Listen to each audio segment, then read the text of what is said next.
What's going on, everybody? Will with Tangible Triumph, life, inspiration, motivation. And for me this morning, coffee's my motivation. I want to cover a couple topics today, and I'm going to start with our basis of conversation this week, emotion. I thought emotion was a good spot to start. On Monday, I started out with leaving your comfort zone. Talked about anger this week, also stepping back and being able to observe your emotion. Today, I want to talk about sadness. Sadness can be used in many different ways, and this isn't even pertaining just to sadness. When you're sad, you start to make decisions based on solely your emotion, just as with anger. Sadness can lead you into toxic cycles where you begin to develop a fluent toxicity throughout what you're experiencing. So, sadness can make you feel like you're not good enough, like you cannot do it. It could deteriorate your sense of self esteem and also undermine your confidence. With that being said, I want you to write down some good stuff about yourself today. What makes you you? What helps you get through the day? Why are you a good person? And every time you get sad, remember these things. There's no reason to remain sad over things for an extended period of time. If you look into psychology and how the brain works, and even just social understandings of sadness and grief, they say that grief has certain steps that you follow through as you process the loss or sadness. It's like, for instance, when somebody dies.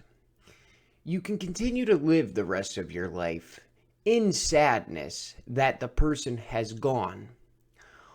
Or you can take your sadness and evolve it into missing somebody. And using that sadness, it could be a driving factor behind why you do what you do and what you continue to do every day. See how the cycle can go either way? It's like the yin and the yang. We need to be sad, but how are we pursuing the sadness? You can go either way. That is up to you. But with a personal development skill in mind, and a personal development mindset, and a motivated mindset that's into leading the happiest life you deserve to live, along with the most productive life that you want to live, and ending up where you want to go, you need to use your sadness as a driving factor. I have personally lost so many people in my life that if I began to tell you, I might scare you away.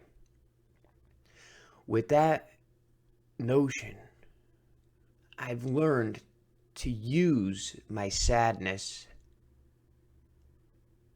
and my purpose to continue to satisfy those people that I have lost on my journey through life.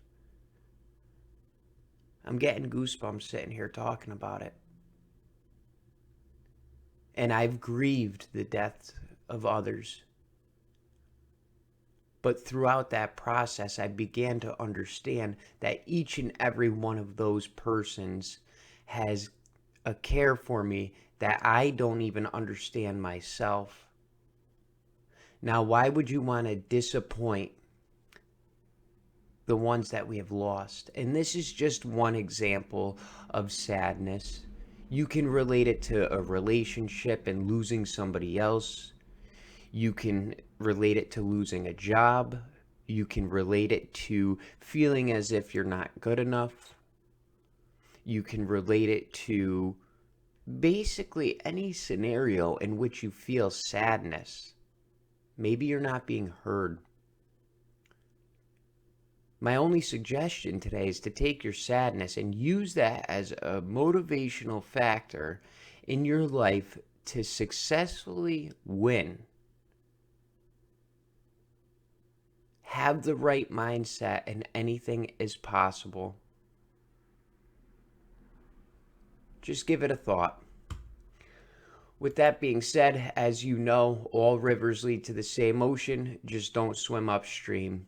And don't forget, like our content, share our content, and if you have any feedback, please reach out to Team Tangible. Have a great day, everybody. Peace.